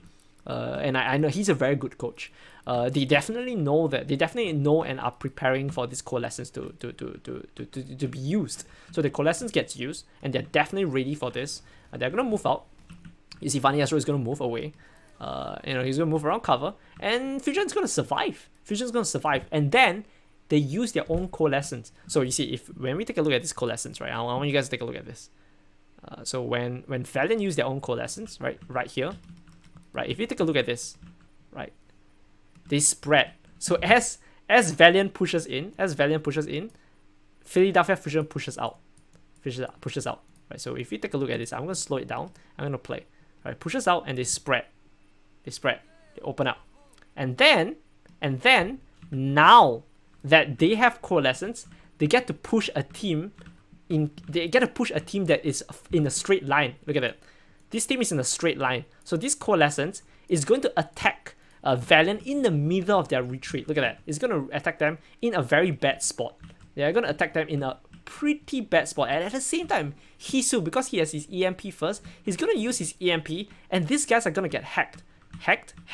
All these guys are going to get hacked. So this Coalescence is going to... Alarm Coalescence actually is doing more than Valiant Coalescence, right? I mean, Shake is going to get a pick, but Fusions actually is winning this fight. I mean, until the pick happens from Shax, and sometimes you have this, right? No matter whether your strategy is better, even if your strategy is better, sometimes picks happen, right? Sometimes the DPS player just walks up to you and headshot you. That's gonna happen, right? It doesn't matter whether your team is winning. It's a 6v5. You know, the other DPS doesn't look at the map and think, oh, we are losing, so I'm just gonna sit down and just surrender. No, they're trying their best to, you know, win with their mechanics, with their aim, despite being like, you know, having less space and having all that. So good play from Shax. Essentially, this is an individual play. Good play from Shax and killing Sado. And, you know, fighting us around KSP, and let's just watch the rest of this fight. Sound Barrier, go for Dreamer, doesn't actually kill Dreamer. Dreamer kills Ivy. Fury kill Dreamer. General Brawl. Alarm. KSP has a Sound Barrier. So starting at point. Checks out. Doesn't really get anything. So there's 1 HP, dies. And finally died. Good example of the fusion disengaging and coming back with their own a few seconds later. Yeah. So thanks for the follow, Dr. Grimm. And thanks for the follow, Briscus is Bay. John can't write Fs. So this is actually a really long and confusing fight. So I definitely don't want to analyze everything. Alarm comes back with his own coalescence. What I want to take a look at is what could Fusion have done better. That's essentially what I want to take a look at. Right? Because Fusions, this wasn't a very clean engage. So even though Fusions used a coalescence, and I thought that coalescence was better, and they used EMP as well, right? They still didn't win Valiant. So what we want to see is how come they didn't win. So I'm going to slow it down to 0.25. Right, so here's the coalescence from Valiant. And I'm trying to take a look at the coalescence from Alarm. Here's the coalescence from Alarm. Here's the EMP. The EMP gets the both tanks and the Sombra. Okay. Okay, so this coalescence wasn't as good as I thought it was. Because Alarm, technically, right, the best coalescence would essentially shoot down in this line, right? The best coalescence would look something like this. The best coalescence would shoot down in this line, like this. Straight down in this line. And Sado, essentially Sado, will be standing right here. Sado will be standing right here. So his coalescence will hit all 3 members and heal Sado at the same time. So the best kind of coalescence is one that hits a lot of the enemy team and still heals his own team. I'm trying to draw a cross. Oh my god, that's a really bad cross. I'm trying to draw a red cross, essentially. So he heals his own team. Heals Sado. But we can see that it's not actually going to happen. Because these coalescence at a diagonal. And at the same time, right, Fusions no longer have their off angle. If you take a look at this, right, we have Reaper aiming at Winston right here, but there's no one controlling this area. There's no one threatening from this area. However, if you look at Fusions, they have a Reaper, right? The Reaper is over here, their Reaper is over here, and their Sombra is over here. So if you look at these, right, if you look at who is flanking who, Shax and KSP has the angle on the main tank of Fusion. And Fusion, right, Sado, isn't actually getting healed from the coalescence. Even though the coalescence is very good, the timing is very good, but it doesn't actually get to heal Sado. So Shax is going to shoot Sado right here, and Sado is going to take a fuck ton of damage. Look at that. We can take a look at Shax POV because Shax did a fuck ton of damage. Okay, we're going to slow it down. He goes for Sado. Look at it. Sado is still full HP, alright? Sado's still full HP. Bam! Look at that. One single bullet dropped him to half health. He got the head. So one single bullet dropped him to half health. So I also want to take a look at Fury POV because his defensive matrix definitely should have been protecting the Winston. So he's shooting the main tank. Okay, so Fury was playing aggressively. They failed to note like the Reapers and Sombra position. So Sado is actually going to take a lot of damage in a very short amount of time. Essentially, that was less than a second, right? You can see Sado, bam, bam. That was less than a second. That was maybe 3/4 of a second. So Fusion's definitely have the better position, but because of the plays from Valiant DPS, KSP and Shax, also one of in my opinion, KSP and Shax is one of the best, if not the best, Western DPS in Overwatch League, or in the NA region. They're both very. The problem is not their the good thing is not their mechanics. They are very smart players. So even if their team are losing and their team is losing and they're on the back foot, they always try to find a way to win the fight. They always like they'll be like, fuck the teamwork. I'm gonna try to be in a position where I can single-handedly carry this fight, and they play very, very well. KSP and Shax play very aggressively and very well, essentially individually as a player. So Fusion has the better teamwork, has the better timing. I mean, at least from the few fights, but they're still gonna lose to KSP and Shax being at the right place at the right time. So that's like the awesome part of Overwatch, right? We get to appreciate the beauty of all these intricate movements and strategy, but at the same time, if you have a very good DPS, you could still carry just by outplaying the enemy, and I think that's one of the most beautiful thing in Overwatch. Yeah, is the pressure that KSP is putting on left a reason for Sado death? Yeah, because Sado gets hacked. Yeah, exactly. I have college, but I'll catch you up. Thanks for the stream, coach. See you around. Would a team that uses Coalescence second be an advantage? That would depend on the terrain, right? Because the Coalescence does end later, and you do get to choose the exact timing of where you want to use the Coalescence to counter the first Coalescence. But at the same time, if the enemy team use Coalescence first, you need to retreat. And generally when you retreat, like how we saw Philadelphia Fusion retreat, you give up space. So if I use Coalescence first and you give up space, I get a little bit more space than you. Of course, the team that uses Coalescence second gets to choose exactly when they want to counter it. So they get to say, I don't want to use it here. I want to use it right now when everyone's lined up, right? So there are pros and cons to using first and second. I would say that using it first is better if you find the right opportunity, right? But if your Coalescence isn't good enough, then the guy who uses Coalescence second has a longer, more recent after effects of having this powerful heal, because essentially the ultimate that last gets used is the second Coalescence, so that gets to that gets pushed further on in the fight and is hence more significant towards future events, right? But there are really just pros and cons. There's no correct answer to Overwatch. Everything depends on context. Alarm focuses his Coalescence on KSP. Oh, he does. You're right. He does. Yeah, I forgot about this. He focuses his Coalescence on essentially the DPS. So he's trying to pocket his DPS. So very different play style from Valiant. Valiant tries to play for the team, right? He Coalescence and try to get like the maximum value target. And Fusion Valiant just went, you know what? We fuck the tank. We pocket our DPS. We fuck the tanks. Yeah, would it be smart to use it at the same time because of the enemy Coalescence, or would team do a good disengage and then re-engage with it? Would it be smart to use it at the same time? It really depends. It honestly really depends. Can you disengage? If you can disengage safely, then using it after is definitely better. But if you can't disengage safely, then you have to use it to save your team, right? I mean, if you can disengage safely, you can essentially render the enemy Coalescence useless. Then using it after means you are using an effective out against a team that that fucked up his out. But if their ultimate is insane, it's killing your team, then you have to use your own to sustain. So a lot of times it really, really depends on how good your team position is. You want your position to be a position that gets to play defensively, and at the same time you get to transit to playing offensively. So it's very complicated. It's like a huge dance routine that makes Overwatch such a beautiful game to play and such a beautiful game to watch. Right, just fucking fun. I understand that viewership is going, it's not at its best state, but honestly, there is no game like Overwatch. There is no game like Overwatch, and I stand by that statement. There is no game like Overwatch.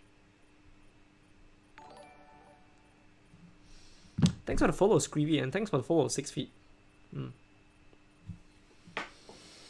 True. Yo, 6 feet. How you doing? Okay. So where were we? Here's a hack.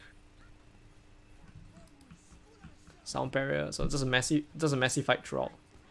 I like looking at Hisu POV. I just like to see one of the best Winston play this game. That's how the best Winston, best Sombra plays this game.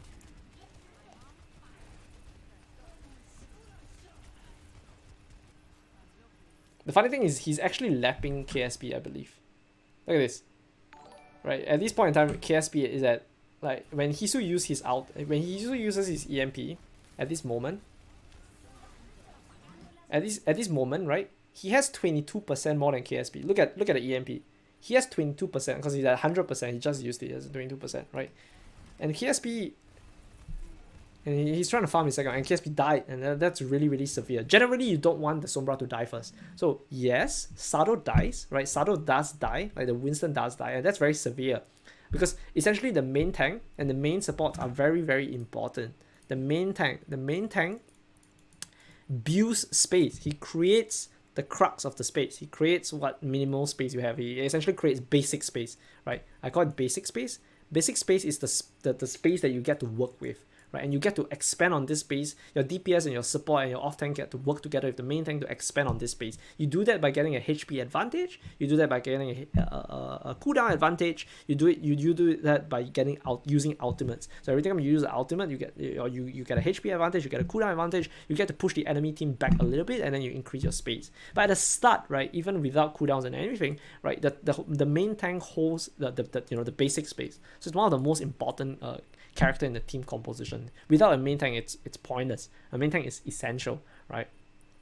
The other one is the main support. So the main support generally, I mean, I know, the main word has been, it's not that accurate, but essentially the support, in this case, right, the support that heals the most, let's use the word, the support that heals the most, the Moira, it's also extremely important. I would, it's subjective, but the Moira to me is more important than the Lucio because he keeps the main tank alive. So if the main tank dies, essentially you don't get to hold the space, right? So technically, the death of Sado is more significant than the death of Sombra. Technically, in the short run, the death of Sado is more significant than KSP because the death of Sado means that Fusion can no longer hold space, right? It means that in the next few moments, Fusion essentially has to spread around. They have to play defensively. They have to move out of the choke, right? So if this is a choke and this is like the place that they need to fight in, Fusion has to move out of it because they can no longer hold the space. They have no main tank.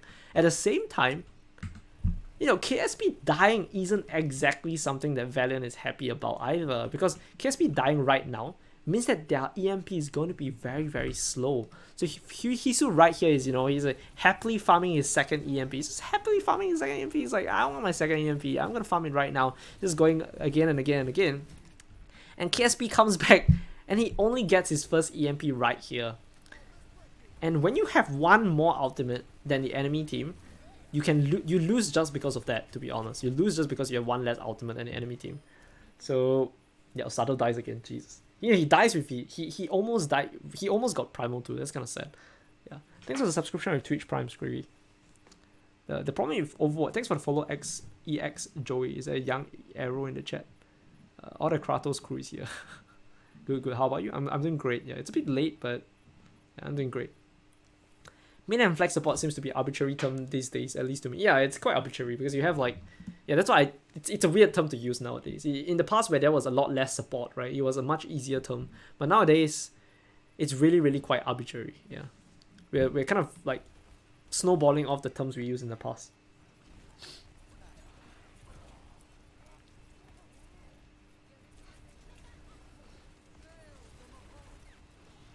Here's the coalescence again. Here's the EMP. Oh, that was... KSP actually made a mistake. That was the second time KSP got EMP'd actually. Because generally the Sombra is expected to KSP is expected to escape and not get hacked, right? Generally the people that get hacked are the main tank. So generally when the EMP is used, generally these two guys always get hacked because they play together, they protect each other. The other people have ways to escape it. The Lucio can hide because he's not essential to the fight, so he doesn't actually need to be okay, it's not fair to say he's not essential to the fight, but he's not as important in the front lines as other characters, so he gets to play at the back and still contribute. So generally Funny Astro will be playing away. Alarm has his Fate, Moira has Fate, and then you have Hisu has Translocate. He gets to press Translocate to react. Ivy has Wraith. I mean, the reason why he got caught here was because he was trying to use his own EMP. But when this happens, right, it's actually a very funny interaction. because Hisu uses his EMP first, right? Because EMP is an animation cast time. So when you use EMP, right? Let's say this is the timeline, right? The EMP is like over here, right? EMP. This is the effect of EMP. EMP happens, but the start of the animation starts actually over here. It's just that when you press the button, the EMP doesn't actually happen. So when the other guy presses the button, before you, he can cancel your. Oh, wait, let me do it again. He can, if the enemy team, let's use blue, right? The enemy team uses his EMP right here, a little bit before you, right? Essentially, his EMP effect might start over here, so he gets to cancel out your EMP during the animation time. I mean, normally it's not on purpose, but when it happens, it's really fucked. It's actually really fucked because KSP wants the EMP and he presses it, and he gets his EMP cancelled, and this is horrendous. Because if KSP dies here, does he die? I can't remember. He dies here. Hisu might actually lap KSP a third time. So when one Sombra is better than the other, or when contributing more than the other Sombra, right? Sometimes you have like one Sombra gets like 2 EMP, he gets like 50% more EMP, he reaches his second EMP faster than the enemy team. But because KSP dies KSP dies first 2 times in a row, Hisu might actually get 2 EMPs more than KSP, and this is very rare in Overwatch League. This is like Hisu is smurfing. Like the effect is like Hisu is like a Grandmaster player versus a Plat player, and that's not fair for KSP because I think KSP is a very good player, right? But the effect of KSP dying first is effectively renders a Valiant down 2 EMPs, which is very, very significant. I don't know why KSP tried to counter EMP there. I mean, he could have just pressed it and it was too late because the animation locked in. Yeah, it felt like he could have reacted. But at the end of the day, this is a tournament. This is, people are like, they're a little bit nervous, right? They press it and then they just expect it to function. Yeah, in the perfect world, KSP would just, or maybe they thought that Hisu didn't have EMP. It might be that they didn't track Hisu as EMP. Maybe they thought that Hisu was close to it because KSP is on his first EMP. A lot of occasions they might say, oh, Hisu is close. Hisu is like 60-70%. Be careful, guys. And then KSP tries to use it, and then they found out the hard way that no, Hisu is not close to EMP. Hisu has the fucking EMP. Jesus, GG's, man, like that kind of thing. So KSP on ping to be casted first. Also, that's also quite true, right? That's quite true because there's also ping. Ping is also an issue, but to be honest, with it being that close, ping is honestly an issue. But Overwatch League, I believe as long as the ping is under, I believe 100, they Overwatch League consider both to be even. I think I'm not 100% sure. Don't quote me. I remember knowing the rules, but I can't remember it now. Yeah, KSP press Q first in real time, but he has 80 and he's has 20-ish.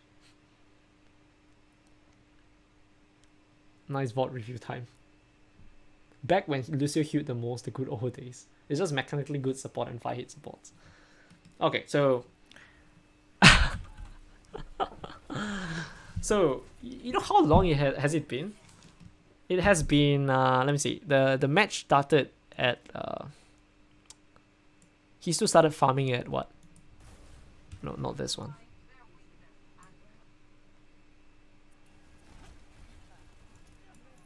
About 4 minutes. So the game began at about 4 minutes. So Hisu farmed each of his EMP in 60 seconds because it has been 2 minutes. So he farmed each EMP in 60 seconds. KSP, however, farmed it in 120 seconds, which is understandable because essentially KSP died first twice, and Valiant is of course on the back foot. But Hisu this is how it looks like, right? This is how a 60 seconds Sombra looks like. I'm gonna play it from the start, right? I'll play it on 2x speed. Alright. This is how it looks like when the Sombra farms on. I'll play on 1.1 time. This is how it looks like when a Sombra gets his EMP in 60 seconds, right? There's very little downtime. He doesn't need to translocate out. He essentially always farms from an off angle, and he farms when his team is when the enemy team is busy fighting the other team. So he just moves around the map very well, right? So the Lucio tries his best, but that was actually quite significant as well, because if Rain had hit more shots, he could have forced Hisu to disengage, to translocate. But he made Hisu drop to 90 HP, and that's also why Lucio mechanics is important. If your Lucio mechanics is very, very, very good, you can force the Tracer to recall consistently, or you can force the tracer recall very, very easily. But if your mechanics isn't there and you hit body shots instead of head shots, Hisu gets to stay. He gets to say, you know what? I'm 90 HP. I think I can stay. You know, I don't think I need to translocate. So every small little beat counts, right? One more headshot from the Lucio might have dropped Hisu to under 50, and Hisu will have no choice to translocate. One less headshot, which essentially means Hisu gets to stay and farm another 20%. So yeah, every small little things influence the next. That's also why, you know, people who say his mechanics on Lucio doesn't matter. Like, it fucking does fucking matter, dude. Like, maybe in one short fight it doesn't matter, like one singular fight it doesn't matter, but over a long period of time it always matters. Mechanics will always matter over a longer period of time.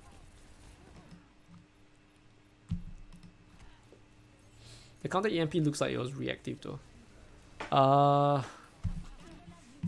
Oh, so this is also the difference between like a 4600 Lucio and like a 4300, right? Maybe both of them has the same game sense, but at a certain point in time, there is a difference between one Lucio player and another. Maybe one knows how to war ride, maybe one knows more cheese, maybe one has a better boop timing, maybe one has slightly better map awareness, maybe one has better aim. You know, when you look into the nitty gritty, there is definitely difference between like two Lucio players, even in the Overwatch League. So I mean, it's a lot harder to analyze Lucio because you essentially have to pour through many different VODs.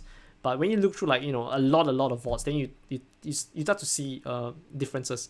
So when I started coaching Overwatch League, I think I mentioned that when I started coaching Overwatch League, I definitely didn't understand Lucio play as well. I know the general concept of what he needs to do, and I know the macro concept of what the Lucio needs to do and when he needs to do it. And you know, I would coach my team in that way. But like the micro level of Lucio was something that eluded me. And what I did was, I think I mentioned this before in my previous stream, in my hard drive, and this is also something a lot of Overwatch League coaches do, or some Overwatch League coaches do. They compile all the Lucio POV. So I will have like maybe 20 different Lucio POV. I would watch like Funny Astro play. I mean, this was in Gladiator, so there was no Funny Astro. But let's say Masa, right? I'll watch Masa play maybe 5 hours worth, and I'll watch another Lucio play 5 hours. And slowly but surely, you know, you have a good sense of the timing. And even though I don't play Lucio, I mean, I do, but obviously my rank is a little bit lower than I'm not a 4600 Lucio. You start to like, because you watch so much VODs, right? You start to realize, okay, this boop is just half a second too slow, right? This war ride is, you know, unnecessary, that kind of thing. So it's always, that's why in teams like Hangzhou Spark or even in Shock, right, the players themselves watch a lot of VODs, and there's also a lot of micro coaching with their own coach, and the players themselves watch VODs. You have to love the game to watch VODs, because you have to really love the game to study to the extent where, you know, every single thing you're reading the game in terms of like you are intuitively playing it correctly. So all these are just very, very important to me. Yeah, and I think you can improve to a level, or like you can improve a Lucio even without a coach. You just have to study VODs a lot and apply it to your own gameplay. Anyway, so Alarm, great coalescence. Bam, bam, bam. Great play from Fusion. Fusion wins 70%. Hisu starts, you know, Hisu begins his journey of building his EMP again. You know, plays aggressively at the spawn, tries his best. He's not gonna get so much this time because he's trying to farm off the Lucio, and he's not gonna get much farming on Lucio. Farms, very fun. Shoot, farm. Shoot some more, farm some more. 35%, so, you know, the takings this time isn't as bountiful as the previous time, right? The previous time he got a lot of outcharge, but this time he had a little bit more of a problem farming the EMP. So I mean, it's a good position from Valiant, and all these small little things have matters as well, right? In ranked games you'll see the D.Va shooting back, right? You don't want to fucking shoot the Sombra. It's not a fair fight. You shoot him, he shoots you, you get 0 outcharge, the other fucker gets like 20%. It's not worth it. So the fact that, you know, if you look at this, right, you see the D.Va actually just defensive matrixing and not peeking. This is very, very important, right? If this D.Va stands over here and defensive matrixing, it might actually get shot. So just, yeah, he's actually gonna, yeah. So you can see he tries to get the D.Va, but you can see the D.Va, he tries to get the D.Va, but you can see they essentially avoid line of sight as quickly as possible. They don't like shoot back and anything, just avoid it as quickly as possible. So this kind of disciplined rotation, it also can be the difference between like the timing of EMP. So Hisu is definitely going to get less EMP. You know, it's a bit harder for him to get EMP this time. He gets 35%. As opposed to like, you know, at 4 minutes where I can show you, right, after they win the fight, let me show you what Hisu did. Right. No, not here. Right here. So he's at 40%, right? And at this point in time, he's the same as KSP. equal outcharge. Hisu has 41, KSP has 43, so KSP is a little bit higher. And at this point in time, he starts farming McGravy. He starts farming everyone. And this is very bad play from. This is not good play from Valiant. It's bad play from McGravy. It's bad play from everyone. You see, they're just standing in the open. Like McGravy is like, yeah, you know what? I'm gonna defensive matrix. I'm gonna defensive. I'm gonna help you out. But this is also gonna mean that Hisu is gonna first get his EMP first, right? This is not disciplined rotation from Valiant at all. So Hisu is at 80, KSP is at 65, and he finally has like a 15% advantage. Remember, they first started with Hisu being 2% lower than KSP. So technically, this is like close to a 20% 20% difference between the quality of farm between Hisu and KSP, which means that Hisu will get his EMP first, which is significant in the next fight. So rotations should be like that, right? You can see how Hisu has problems getting farming his EMP now because Valiant rotation is a lot more disciplined. So this is essentially the minimum standard of a rotation. And if you can't rotate like that, right? Contenders team don't even rotate this. Isn't even that disciplined. So this is a little bit higher level. You need to. I would say it's higher level. You just need to be conscious about how you rotate. Because how you rotate essentially is the difference between the Sombra farming 10% and the Sombra farming an additional 30%. So I was watching NA contenders and EU contenders and trials, and team makes this mistake all the time. Their rotation is not disciplined enough. They make small little mistakes like this, and then one Sombra exits the fight with 40% more than the enemy Sombra, even though no one dies. So very significant. Is KSP in NA? Yeah, he is. Thanks for the follow, Vike Caught.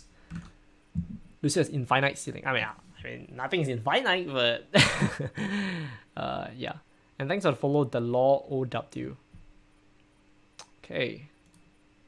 When starting VODs, wait, fuck, why is my Twitch fucking up?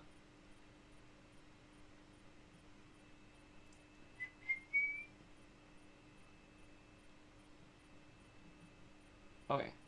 So, yeah, so... Oh, I also definitely don't... it doesn't matter. When can Justice sign me? Arena asked me to ask you. Arena? Make me drink water. I will. Aaron? Yeah. I was like, who is Arena? Spellcheck is a bitch. When reviewing watch, what is the first thing?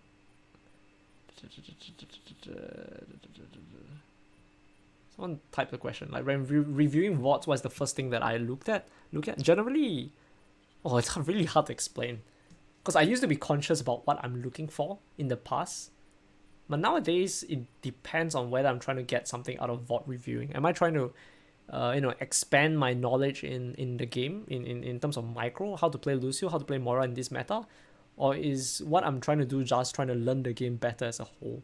Because if I don't have any fixed goal, generally I'll just watch the game from top down. I'll watch the game and I'll watch how a team loses. And then in my head, I'll have a theory like, okay, they lose because of this. What if they do this? And I'll try to prove that theory right or wrong by watching other teams. So that is how I personally accelerate my own understanding of the game, right? If I want to understand more than the coaches of Fusion as a coach of Justice, I would have to theory craft. I have to say, I believe the best way to play Lucio is to play with the Sombra, let's say, right? And the reason for that is because XYZ. That is my hypothesis.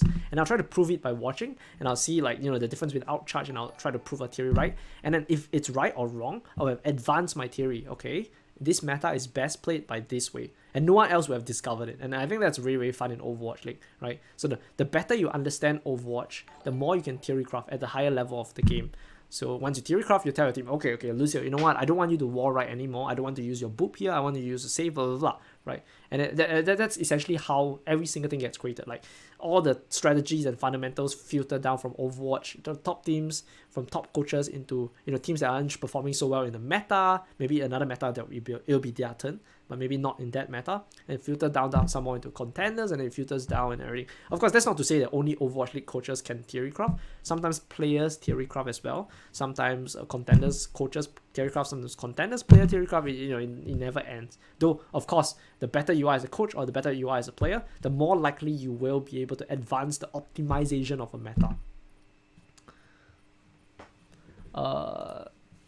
Thanks for the subscription, Maximum Parts. I like your glasses. Thank you. Yeah, these are Ray-Bans. I bought them in. Where did I buy them? I got them in when I was working in Los Angeles, I think. Yeah, I was working for Gladiators, and my glasses broke, so I got these glasses in Los Angeles, like opposite my house. How come DK didn't want to stay on Gladiators? You shouldn't ask me because I wasn't in Gladiators during that time. You should ask DP, right? But I mean, what I know was that DP wanted a new roster. He also wanted to shift towards a more Western roster. So I know they have Bud Ring, but essentially Bud Ring and OG are the only Korean players, and essentially OGE is bilingual, or Bud Ring is like Bud Ring, his English is not as good, but OG is effectively bilingual. His English is very, very good. So Gladiators went from a mixed roster like 3-3 to still a mixed roster, but the shift was like Gladiators become a lot more Western. We went from Void to Space. Gladiators went from Void to Space. Raw to OG. OG is a lot better than English. DPS wise, Mirror is, I consider him like a Western player. English is his native language, I think. And then we have Kafster, Jaru. Yeah, overall, Gladiators is just a Western team to me. Right? I mean, it's a mixed team technically, but yeah. Void English is not so good. Yeah, Void English is not so good. So I mean, Decay left also because like the vision of the team, right? The direction of Gladiators was a little bit different.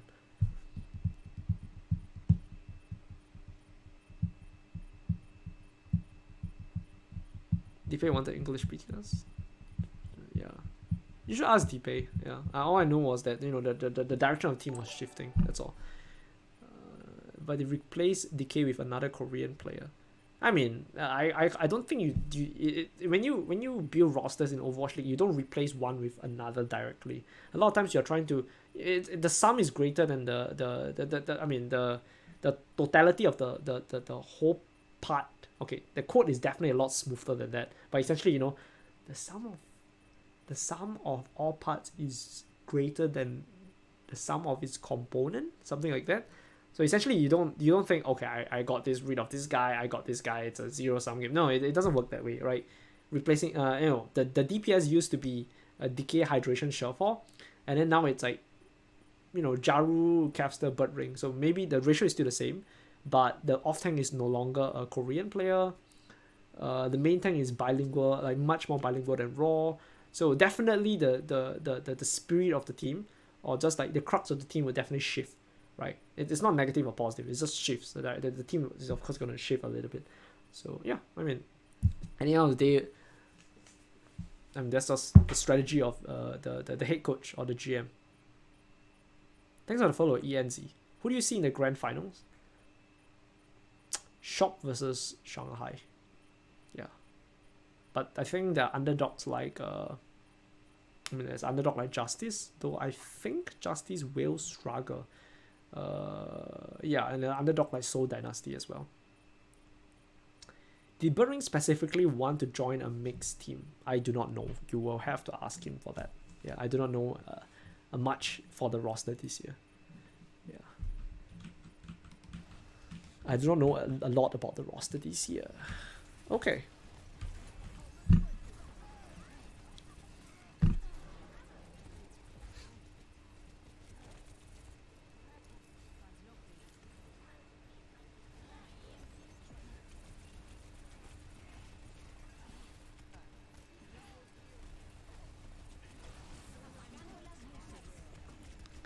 So this is what I mean. If you see this, generally everyone avoids the EMP. So if you look at Rain, right? So let's say that Rain knows that Hisu has EMP. Guys, I think they have EMP. So Rain will play in a way where he doesn't get EMP, so he gets booped. Actually, he almost got EMP actually. So I guess Valiant is not that good at dodging EMP. And how did KSP get EMP? It always feels like they're not expecting Hisu EMP. Like when I see Valiant play, it just feels like they're not expecting Hisu EMP. Because I feel like Rain should be playing like somewhere like further back, like over here, as opposed to over here. But he actually got saved by Funny Astro.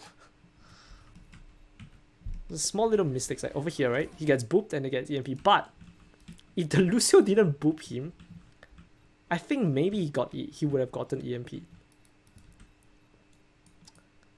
Yeah, so Valiant plays weird. I don't think Rain should have gotten EMP. Like, he should have tried to dodge the EMP. I guess he's trying to get his... I guess he doesn't want to dodge EMP because he didn't have Sound Barrier anyway. So he's trying to play Ristin to get Sound Barrier, but... How did KSP get EMP then? It's like a ping thing? Because he could have avoided this. If he had Translocate, so he could have avoided this. And it should be possible to avoid this. Maybe it's like a ping thing. Because that's the second time KSP got EMP. The first time was a counter EMP, right? But he got EMP'd again, which is weird. He got saved, yeah. Yeah. Weird, okay. So Fusions is easily a way better Sombra Reaper team than Valiant, and the difference is really big actually. Like, it's honestly very big. The difference between Valiant and Fusion is very big. I think if you guys ask me, like, would Valiant be able to catch up to Fusion? Like, as a coach, right? If you tell me that this is Valiant skill of play, and you say, how long do you think Valiant will be able to catch up to Fusion? I think under a good coaching staff, the difference between Valiant and Fusions is at least a week. At least 12 blocks. At least one whole week of 2 blocks. So 6 days of 2 blocks. Yeah, at least 12 blocks. To be able to catch up to Fusion standard. Now, of course, by then Fusion will be even better. So all I can think of is maybe Valiant didn't find out the correct composition until it was too late. And then they decided. Because Valiant play is very rough. It's very rough around the edge. While Fusion play is very, very... How do I say it? It's very, very polished. It makes me think a little bit about like whether Fusion, how close is Fusion to their academy team? Because Fusion's in the Korea Contenders series right now, the most popular composition in the contenders in Korea Contenders is Sombra Reaper. It's actually Sombra Reaper. So Fusions might have started Sombra Reaper very, very early. The T1 is over here. T1 is not even doing that well. But it could be that, they know of the meta and they took the academy the votes from the academy team and then say, oh, you know what? I think Sombra Reaper is meta. I think Sombra Reaper counters Roadhog. And then they started playing earlier than the rest. Because the difference between... I don't think Valiant coaches are bad. I think they're very competent. So the only difference could be that Fusions just started practicing this composition earlier than Valiant. Of course, this is speculation, right? But that's the whole point why we stream. We speculate. Because now I'm no longer in the Overwatch League, I get to speculate. And I know the inner workings, I know how generally things work. So, I don't think my speculation is super accurate, always. But, I think there's a basis of, like, for at least for the rationale behind these things. When Raw was on hydration, when Raw was on Gladiators, was hydration put on tank to play ball, and Orisa as Raw was. Yeah, hydration was playing ball and Orisa because Raw was a little bit weaker. So Raw communication is not very strong. Oh, it was inconsistent. I would say Raw communication is inconsistent. So essentially we played hydration on Orisa because we thought his Orisa was better than Raw, at least at a certain point in time, and we thought that hydration ball was better as well. Like Raw, when he came to the Gladiators, he was known for his Winston and his Reinhardt, and not for his ball and Orisa. He didn't have a lot of playtime on ball and Orisa. I don't think it implied anything about Valiant coaching. No, I'm not implying anything about Valiant coaching. I think Valiant coaching is good. And if I think it was bad, I wouldn't tell you guys that either. Maybe I will, but not now.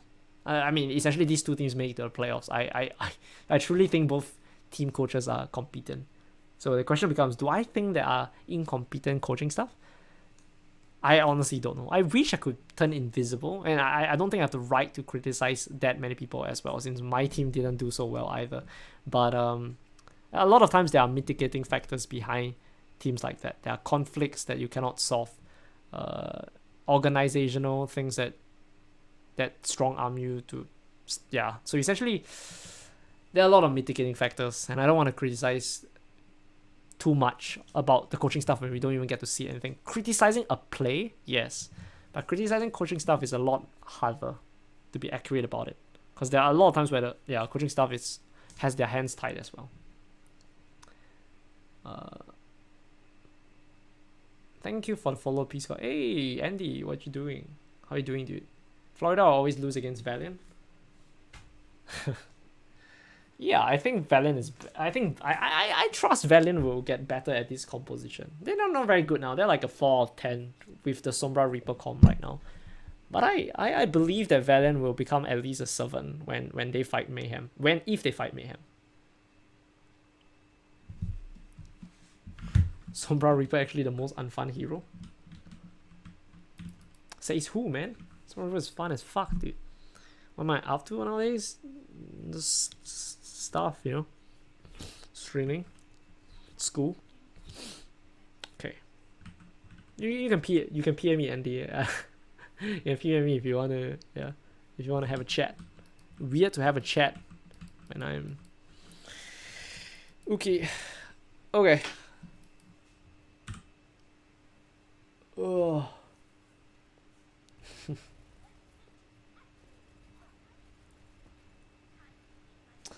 You know, we should always watch from Hisu POV, to be honest. I only want to watch the best Sombra play. Only the best Sombra play.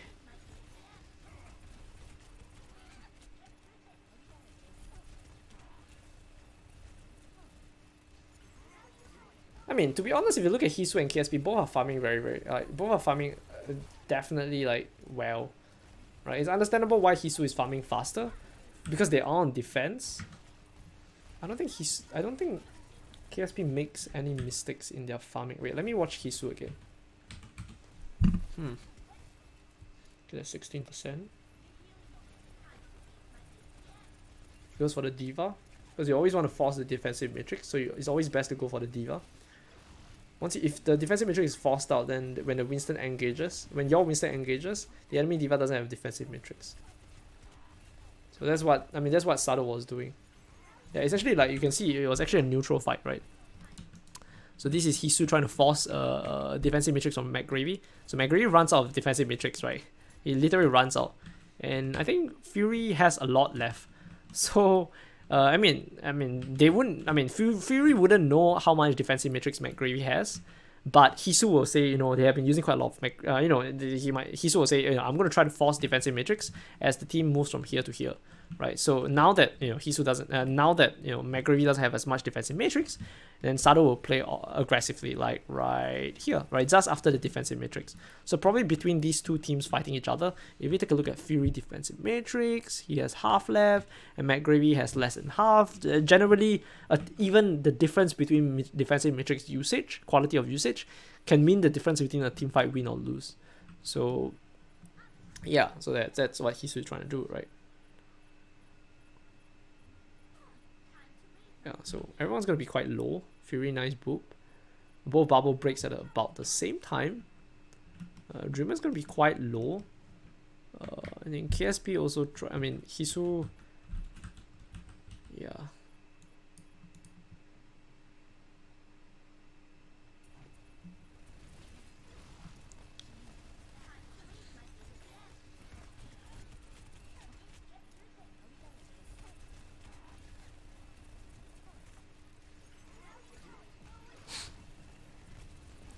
The thing about Hisu, he doesn't actually try for a lot of hacks too, because he knows that hacks will probably get interrupted, because there's so much what's it called? There's so much poke damage that his hack will almost always get interrupted. So instead of like hacking, right, he chooses to hack only when the Winston jumps. Yeah, he chooses to hack only when the enemy Winston jumps, like right when the enemy Winston jumps. Sure what I mean? Like, no. Can't seem to scrap it right to the correct moment. Yeah, he tried hack once and he failed, so now he's taking a lot of poke damage when it comes out. And then the Winston tries to jump. And then at the same time the Fury pushes, right? And then he steps back and he goes for the hack on the Winston, and he gets the hack on the Winston. And it was a good boop from the Diva, and that's that's a really good boop from Diva as well. Because what Dreamer was trying to do, because you can see Dreamer has bubble right now, he has Winston bubble. So what Dreamer was trying to do was he saw that fusion players were like, you know, were very, very close together. So he's waiting for his bubble, right? Oh, he wasn't even waiting for his bubble. Oh, wow, okay. So I guess he wanted to land like that. He wanted to shift, because right here is doing nothing. I think he just wanted to shift his position to something like here. Yeah. I think that was mainly what he was trying to do. So I thought he was all-inning, but that would be suicide. So I was wondering why he... Yeah, but actually he was just shifting his position. So KSP doesn't really hack often. Hisu doesn't really hack often. I think KSP made... Like, I don't think his play was wrong. But I don't think it was that efficient either. It breaks the bubble, he tries to go for a hack. No, not even before this. So that hack was good. I'm trying to look at like KSP timing for hacks. Because I think he tried to hack too much, but I wanna see whether I'm right. Okay, this is good farm. He's about 10% behind Hisu, but it's good farm. He tries to go for the hack. Tries to go for a hack again. Fail. I guess it's not wrong. But he has downtime. Like KSP has downtime. Hisu has a lot less downtime. Like, is it even right here, right? When KSP drops low, he starts moving back, right? Because he's standing in the open, he starts moving back because he's away from the Moira. So he moves away from his Moira to get the health back, and that's downtime in this. But if you look at Hisu, he just entrusts everything to the Moira. He goes like, you know what? If I die, fuck you, Moira, it's your fault. Yeah. He even has this nice translocator play where he moves to the side and he has this off angle. And then you're like, oh wow, I mean, wouldn't he die? And you know, he's actually such a big fucking risk, man. But I mean, I assume he wanted to get like he thought he could get his EMP with this. I assume he thought he could get his EMP with that hack, with that translocator play, but I bet he was regretting it, to be honest. And he did it to avoid coalescence as well, and to open another angle. When the enemy team is trying to push, he opened another angle. But wow, this is such a big risk. This is such a big fucking risk, man. You know, if McGravy hits a couple more shots, he would have died. I'm not sure whether that was a good play, to be honest. Hisu is a very intuitive player. It seems like it feels good to make a play. He does it, and he did it. It definitely comes with some risk, but he did get his goal. He did get his EMP first with this kind of play. A pretty risky Sombra play, to be honest. Changes they make to her translocator a while back were a big deal. Usually Sombra's unfun. KSP plays further away than Amity from Hisu, yeah. I mean, KSP also plays further away from his Moira, right? Like, if you take a look at this, KSP plays further away from his Moira as well. So at this point in time, right, he's with his Moira. So KSP gets the farm for free, right? And at this point in time, last row moved towards his tanks to heal his tanks. Right, and KSP could have moved this way as well. KSP could have moved this way, but he opts to hold on this taxi over here. So when at this point in time, it was very easy for Fusions to aim at KSP, right? So KSP takes quite a bit of damage, and because of his positioning, he can't actually get healed by last row. So he moves back to his this, and there is a bit of downtime, right? So then he needs to make a relatively aggressive rotation. And he gets punished for it. But if you look at Hisu, right? Hisu is always playing very close to his Moira. Right, they're always like paralleling each other. So he never needs to get health back or anything. He gets topped up very, very quickly. You see? Doesn't actually need to do anything. He always gets topped up. So there's very little. Hisu has very little downtime. I don't think we can just say that this is like Hisu insane Sombra play. I think we have to give some give some credit to his team, because I think his team is supporting him very, very well. Both subtle positioning and timing when he engages and when he plays slow, versus that of Alarm always having enough map awareness to heal both the tanks and Hisu, essentially keeps Hisu alive and well sustained, well healed during the whole phase of